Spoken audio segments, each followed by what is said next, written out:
Marauders, welcome back to the channel. In this video, I'm going to review my 2024 Husqvarna Norden 901 Expedition. I'm going to start off with the problems that I had with the motorcycle, oil leaks, mechanical, electrical problems. Then I'm going to move into my criticisms of the motorcycle, and then I'm going to get it into my overall opinion, positives in my mind. Okay, let's get started with the issues that I had, the problems I had with the motorcycle.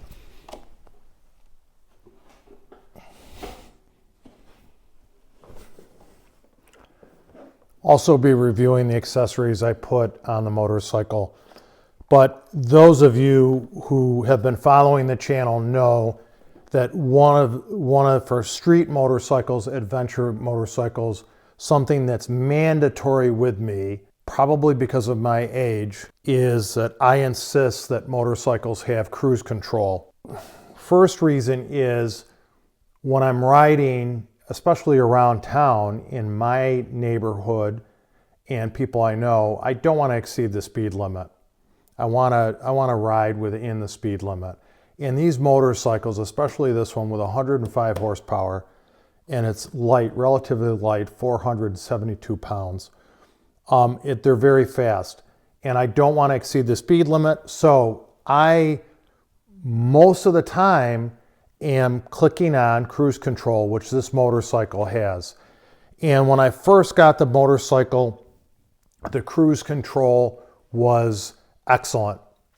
And then it started to click off on me. I tried to figure out why. Was it because this bike has a stiffer suspension than the other motorcycles that I have? And it was in the stock, the softest setting at that time. And, you know, was it because the suspension was stiff and I was riding it during the winter and there were the cracks and crevices in the road are more pronounced in our area because there's frost and there's heaving? Is that causing the cruise control to click off? Is it just the Norden? And when I say Norden, I also mean KTM. I'm a KTM fanboy. Is it and I have to tell you, sitting on this bike, I'll show you in a camera shot, this bike is just so good looking. I didn't know if it was just a sensor on the bike that is more sensitive on KTM motorcycles. This was my first KTM / Husqvarna with cruise control on it. I did play around with the seat height adjustment, which is nice. I did stiffen the suspension up from its softest setting to the next level up, which was my favorite setting. I think I went up to and then came back down to the second softest setting on it. And it was fine for a while, then it started clicking off more and I was racking my brain. I was really frustrated. Maybe I had 160 miles on the motorcycle, and this is in weeks, maybe a week and a half, 2 weeks of owning it. I would want to say 11 o'clock at night, I got out of bed, came downstairs, and I isolated the problem with the cruise control was there was a little free play, enough free play in the handbrake that the lever on bounces was bouncing back, turning on the brake light, which was shutting off the cruise control. And I wasn't sure of it at the time. My salesman, my dealer, Hebler Sales and Service, which is excellent. My salesman, Jack, said, Pete, bring the bike in, fixed it within 20 minutes of being there. They've been like that with everything. Bring it in, we'll take care of it. Stand behind their product. The mechanic, their lead mechanic, George, adjusted the brake lever, and it was really something within the lever, the adjustment, and no issues ever again with the cruise control. Okay, let's walk around. I'm going to cover some of the oil leaks on the motorcycle. Let me get off the bike and we'll walk around and show you. I don't know, I might have had 200 miles on the motorcycle and I noticed there was some streaking, and when I rode the bike in the winter, not only is it ceramic coated, but I would wash it thoroughly every time I rode it.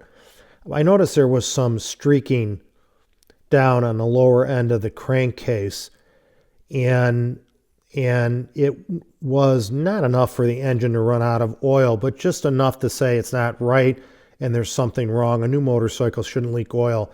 And on the secondary crank, I believe that's what you call it, the shaft that drives the drive sprocket, that has the sprocket that feeds the rear wheel power, the seals, it was leaking oil there. Again, notified the dealer of it, bring it in Pete immediately, brought it in, they evaluated it, they ordered all new seals that would go into that outer shaft. Again, Husqvarna backed it up, and I have an extended warranty on it, but an immediate response, and with days, they had replaced those seals and the leaking had stopped. Then after a certain time period, after the first oil change, I noticed more oil leaking, and it was by, I believe it was in this location, if you can see it.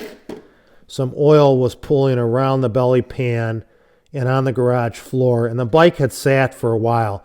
Again, not even a quarter cup of oil, not even maybe a tablespoon of oil in here and leaked on the floor. And the cover, some of these covers are noted on the 890 engine that they get warped or they weren't manufactured the best. The mechanic knew that. He replaced it right away and the oil leaks stopped. A couple lessons to be learned from those issues. 3, I think for me, the cruise control was a major issue. Oil leaks are always an issue, no matter how small. Your dealer is like a marriage. And I'm fortunate because with all my motorcycles and off-road equipment, and my excavator and track loader and my John Deere tractors, my dealers have been great. And Hebler Sales and Service, the owner, my salesmen, the service people, any issues I've had on this motorcycle, they jumped on, they get me in right away, and they take care of me. And none of these issues, especially with my dealer and Husqvarna standing behind their projects, would ever deter me from getting rid of this motorcycle or buying another Husqvarna or KTM product. Just top notch, just top notch. This stuff happened within the first 200-300 miles. The bike now has over close to 1,600 miles, a couple miles short of 1,600 miles, and it's been flawless ever since. But those are the major problems that I have with the bike, and the dealer and Husqvarna got right on it and corrected the issues immediately. I want to move. I'm going to stick with the negatives, and I want to stick with the negatives. I'm going to go to things that I don't like about the motorcycle. God, I love these foot pegs. Not a lot of criticisms on this motorcycle. I do a lot of research before I buy something, and I really try, I really keep myself awake at night thinking about the details. A couple things. Number one is the distance between the pegs and the seat. And you can see that my leg is, my knee and leg, that's a pretty significant bend in that, where probably most comfortable might be a little straighter. But then because the pegs are so high and the seat distance to those pegs is small, that my legs, my knees may get a little sore when I'm riding the bike, and this is not the most ideal leg position for it. Now, a couple of things I'll get on. Accessories, my Vanash foot pegs, which I wish I had on every motorcycle, except maybe my Harley-Davidson. My Vanash pegs lowered that, I believe, a 1/2 inch to 3/4 of an inch. That helped with it. Sometimes, most of the time, I would ride with the seat in the all the way up position. That helped a little bit also. So there is option. This bike is kind of tall with the seat in the up position, in the highest position, and my firmness on the suspension being in the second softest position. I can just flat foot the bike barely, and I'm 6'2" with a 32, 34 inseam. So for some riders, this motorcycle might be too tall in the seat. On top of that, the seat is very wide. That's a positive for comfort, and it's a negative for getting your feet, short-legged riders, getting their feet on the ground comfortably. So I would say that negative, the distance between the peg and the seat, the leg position is not the best. Maybe give it a 7 on that. Raising the seat and lowering the foot pegs helps. Second criticism is the wind protection may not. I had might be a Puig wind deflector on it, which I had on my Ducati also for a period, the little plastic deflector to help get the wind over your head. At times I thought that was needed on my Ducati and on this bike, and at times I thought it wasn't. As high as this windscreen is, and it's actually, for those who will ride this bike off-road, maybe too high, because I know some people who rode it off-road, they would hit their helmets.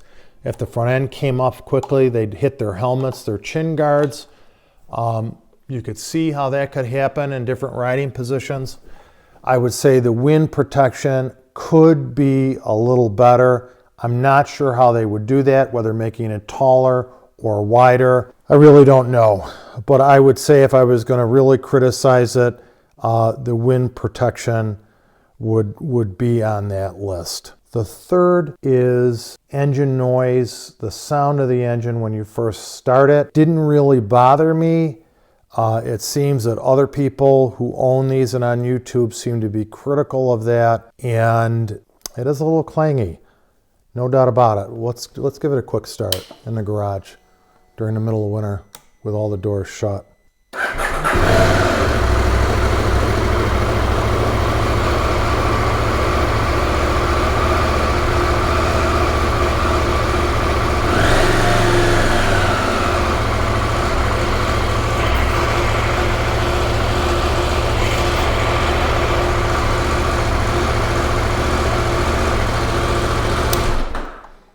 Little clangy when you first start it. Now, remember, KTM, it's essentially a KTM, I think 889 cc engine, parallel twin, ton of torque, 105 horsepower.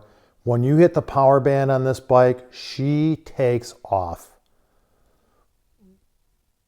Really an outstanding engine. But it may be because they use that 285 degree crankshaft, which is expensive for them to manufacture, and everyone else in the industry is using a 270 degree crankshaft. I'm not an engineer. I don't engineer engines. All I can say is that's not a deal breaker for me. Actually, none of these items were deal breakers because I rode the standard Norden, and the lower windshield didn't bother me enough on that motorcycle to deter me from buying this one. So those are my 3 biggest criticisms of the motorcycle. Let me talk about the positive things about this motorcycle. Even from the riding position, looking forward on the bike, it is outstanding. And I got to take you off the tripod because I got to show you this on the bike. I want you to see it. I want to go through, before I get into the positives, I want to explain what you get on this motorcycle in the Expedition for not a lot of money. I want to say around $1,000. What you get on the Expedition that you don't get on the standard Norden. Number one is you get the 890 Adventure R shock, rear shock, and front forks. They are not quite as stiff as a KTM 890 Adventure R, but they're a little softer for more street use. But the suspension upgrade, those who have price modifying a standard Norden, I think this is at least a $3,000 upgrade if you do it on a standard Norden. You get that on the Expedition. You also get the much heavier, and it's about a 1/4 inch, I believe it's aluminum, bash plate, which is a substantial increase in strength over the standard Norden bash plate. You get these, it's a great package. I think it was $1,000, $1,100. You get these panniers, which are not the best quality pannier, but could you go away for a week off-road with those? Absolutely not. For around town, they were great. And the things you get on this bike for $1,000 more, these were awesome. And that includes the carrier for them. And they come off and on really easy. In fact, I'll show you. Bink, bink, boom, they're off. And even the carrier for the panniers, even that's well integrated with that angle design with the motorcycle.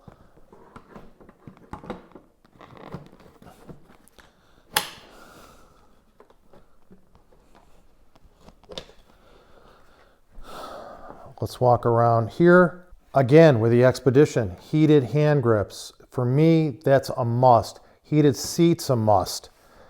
And you get the quick shifter is activated. You know, KTM and Husqvarna, you pay, even though it's on the bike, you have to pay, I don't know, $800, $500, $1,000 to activate those.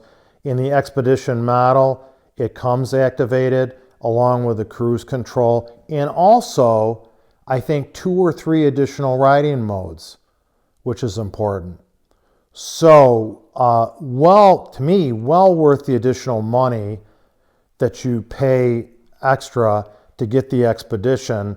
And on top of that, the color I just love. This, guys, this, in my opinion, this is the best looking motorcycle made. And what makes it for me is not only the shape of the body style, the blue and white color with a little bit of yellow accents, but the front light is just a 10. Round headlight, retro looking front headlight is just a 10. Knocks it out of the park. Very good looking motorcycle and functional. Okay, let's get into from this driver's position. And this is not the, I had to add, they give you the mount for a Garmin navigation system. I actually had to put my charging unit on that mount and also make the wire connections for it. So they give you the mount, you have to mount it on the bike. I have a video on that I should post. Then you have to make the electrical connections. But that's nice that the mount, I think the mount on this was better planned out than the navigation mount on my Ducati Multistrada V4 Rally. In this position, your driver's position, what you're looking at all the time when you're riding, not only is the instrumentation cluster in a great location, and it's what I think very large on the bike. Navigation is easy to see. The controls are backlit. Wish BMW would do that. Wish BMW would do it. The controls are backlit even in dusk, at night, pitch black. It's awesome that they're backlit. The finishing, look at the finish around the tank and the fork tunnel. How nice they finish that. And when I looked at BMWs, I'm a BMW fanboy. When I looked at BMWs in 2023, the finishing, it was like the backside of plastic panels you were looking at in the fork tunnel. And this is finished all the way around the fork tunnel. Very nicely.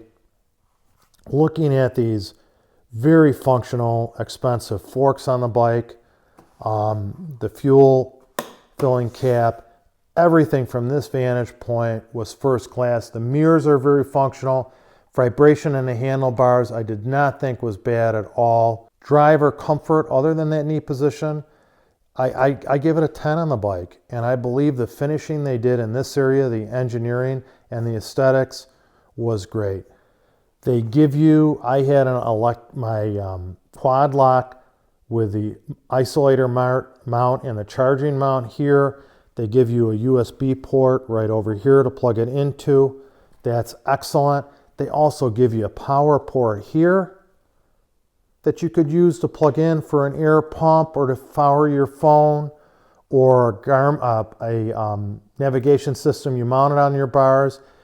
Your switch for your driving lights are here. It was great that it came with driving lights. I had to pay extra for that on the Ducati and other motorcycles. The Harley doesn't have, well, Harley doesn't need it, but doesn't have driving lights. I like that they included that. The adjustments on the suspension are easy enough where compression, dampening, rebound are easy enough where even I can do it.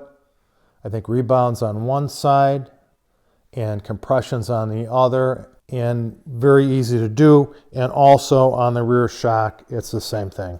To adjust the shock is very easy to do. Compression, rebound, and dampening. Excellent. What do I want to go over on it? I should probably let's go to accessories. And again, I mentioned that the grips are heated and the seat is heated. This was my winter bike. And by the way, this bike is flawless. Not a scratch on this bike. I use that heated seat and heated grips, of course, during the winter time. Okay, I added because these panels are $500 a side. This panel, I think that's the panel is $500 a side. I added a Cross Pro crash guard on this. I did a video that actually did pretty good showing how I installed that. It came from Europe. I don't know if these are made in Poland and then branded with other names, but the brand I bought was Cross Pro. And then I bought these little bumpers to protect it in case it fell over, which those I got on Amazon, which worked out well. Big fan. My favorite accessory on the bike, and I wish I could put them on all, is the Vanash foot pegs. They are just, look at my hand, they are just so wide and deep, and they are so comfortable to put your feet on. There's no vibration isolation in them. I didn't need them. The grip with these studs they have, just an excellent, excellent product. And then there just wasn't the adjustment in the shifter. And I knew Vanash would come out with this. I think he's an engineer. He came out with his Vanash shifter arm, which lets you drop this down a little bit because, again, the pegs are lower. It wasn't quite low enough. And sure enough, within 2 months from when I got the foot pegs, he came out with his shifter arm. And that was well worth the money to get that. That's all I added my garment, which isn't staying with the bike. I put it on to show you what I had on. I used to put my Ducati Garmin Zumo XT on this bike. I'd switch them between the two bikes.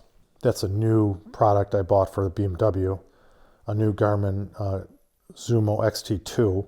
I bought a Moscow Moto duffel, 50-liter duffel for it, and I used that. I didn't use these, but I used the 50-liter duffel on the back. I don't know if I ever released any videos on that. I have a whole gambit of videos to release on this bike that I'm going to start uploading. Love that I think it has I didn't even talk about this, almost missed it. I rode this bike, I put 700 miles on it in the winter. We had a mild winter, but it was still cold for a lot of you who don't live in Western New York. The protection your legs get from the fuel tank being low on the bike, which is great for how it weights the bike low with the fuel. This is not the fuel tank, it's an air box. This is an air box. The fuel is actually stored low on the bike like an 890 Adventure. The protection your legs get from the wind and the cold, from the fuel tank, and then the body panels on the motorcycle is excellent. And really, I would just feel the wind on my upper shoulders on this bike. And I was very happy with that. Very happy with it. It's a great looking bike. And functional. I have to say that in this family of motorcycles, it seems to me that the KTM 890 Adventure R gets all the reviews. Everyone wants to ride it. And this bike is heavier, not by much, maybe 20 pounds heavier than that bike. This bike, if you're doing more road riding than you are off-road riding, This motorcycle, I think, runs away with it. Just runs away with it. It is just so good looking. So good looking. And again, I mean, those of us that grew up in the late 60s, 70s, 80s, the round headlight just does it. Just does it. 21-inch front tire on it, 18-inch rear tire. It's the stock exhaust. I don't think you need an Krapovich or any other name brand exhaust on the bike. The stock exhaust I thought was fine. Once it gets warmed up, excellent motorcycle. Tubeless rims. You don't need to run tubes in these tires, which is nice if you want to do puncture repairs. I think that's a big positive. The hand guards, if I was to keep the motorcycle, probably if I was to ride it off-road, I'd get double take mirrors and I would probably get Bark Buster hand guards. These are plastic. I don't know how well they'd hold up. So I just want to comment. So I've ridden a lot of motorcycles the last year and a half. I don't want to say, I've done videos on a lot of them. There's probably 20 motorcycles that I haven't posted the videos yet. So I've gathered in a short time a wealth of information, and I've purchased 6 motorcycles over the last year and a half.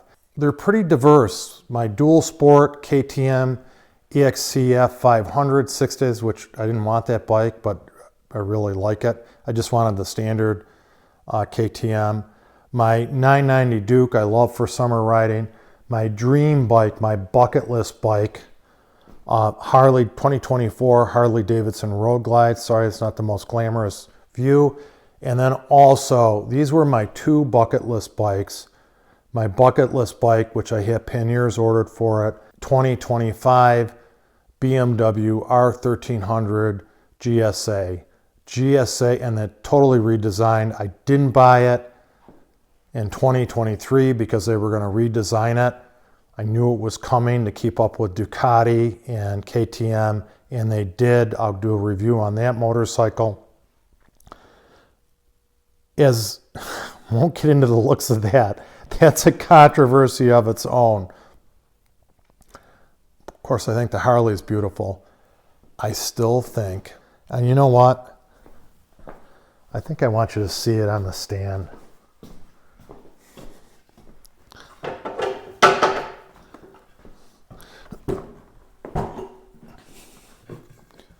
I think you got to see it on the kickstand, not on the center stand. That big 21-inch tire. It's an amazing motorcycle. An amazing motorcycle.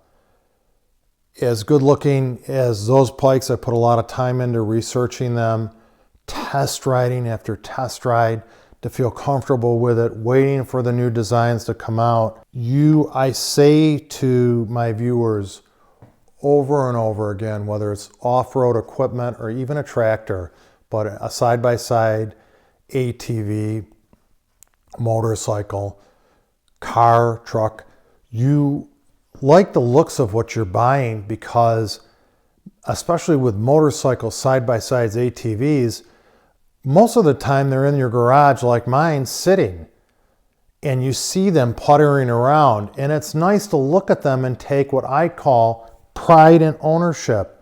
I'm a big believer in that.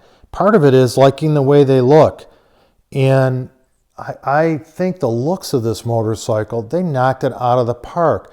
Now, like the BMW, even the 2023 BMW R1250 GSA, I mean, in a video I said it with all the bars on it, it's so ugly, it's beautiful. I believe that.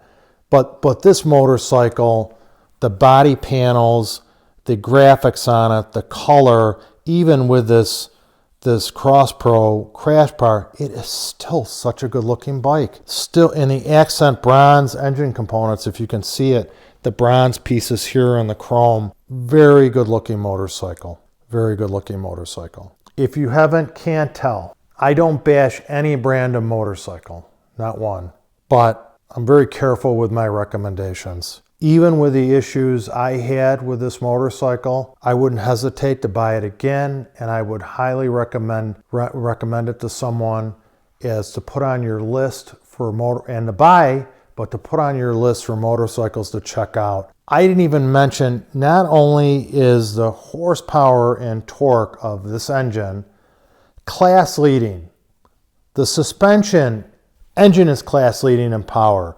Suspension is class leading in performance. KTM, I've owned Ducatis, I've ridden BMWs, Suzukis, Hondas. Fine tuning of KTM's electronics for on-road riding and wheelie control, slip control, and off-road riding, traction control. The fine tuning and level tuning on their electronics exceeds, I think, all other manufacturers. BMW has updated theirs, but I still don't think you get the level of fine tuning that you get on a KTM Husqvarna product. I think on the BMW R1300s, I think you may have 3 levels of traction control on it, maybe 3 levels of wheelie control on those. I think you get 10 or maybe 9 on this, and they're very intuitive to get to when you compare it to other brands. So not only was KTM leading in the engine segment on the bike, leading in the suspension, beyond a shadow of a doubt, they have their own suspension company. They really are leading in electronics, and that's why I'm a fan of KTM and Husqvarna. They usually lead in most of the segments they enter into. They lead in technology and performance. And even braking, the braking on this motorcycle is excellent. Cruise control, and I'm going to criticize it, he's a friend of mine. Honda Transup, great motorcycle. I get hung up with the cruise, doesn't have cruise control on it. I think Honda's making a huge mistake. I didn't mention this early on in the video. Hope people stick around for this. I'm 60 years old. When I go out on a longer ride, mostly on the street, hopefully soon to be off-road, when I go out on a longer ride, I need to take my hand off the grip. And even my right hand, and with cruise control, I can do that. I can alternate grips on the bike and free up my hands and relax my shoulders and my neck and stretch my neck. And with my hands, one at a time, sometimes both, don't get into that, you can't do that if you don't have cruise control. KTM puts it, I believe, on almost all of their bikes except my Dual Sport. I'm going to do a separate video on reasons why I'm a fan of KTM. And I know they've had a lot of struggles. They're having struggles financially, as most manufacturers, motorcycle and off-road manufacturers are going through now. Sales are down, I think, 30% across the board, across manufacturers. So, and I know they're in their own reorganization. I think Citigroup Corp of Europe came in to help them out financially. As consumers, we want companies like KTM to succeed because they're at the forefront of giving us better products. Separate video. That's my review, 1,600 miles on my 2024 Husqvarna Norden Expedition. And check one out at your dealership. Don't listen to me. Don't listen to other people on YouTube. Get out and do your own research, whether it's on YouTube, whether it's online. Go to your dealership, look at the bike, sit on the bike, ride the bike. Talk to the people at the dealership about it, even their service department. Highly recommend it. Highly recommend it. And I dwelled on the looks of the motorcycle. The performance of the motorcycle was excellent. Marauders, I hope you enjoyed the video.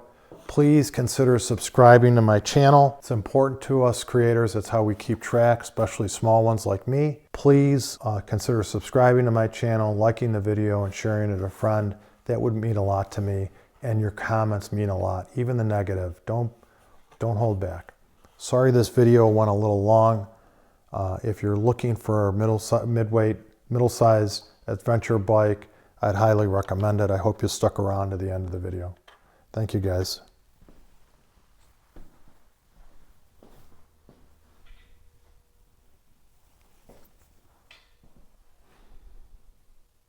Beautiful.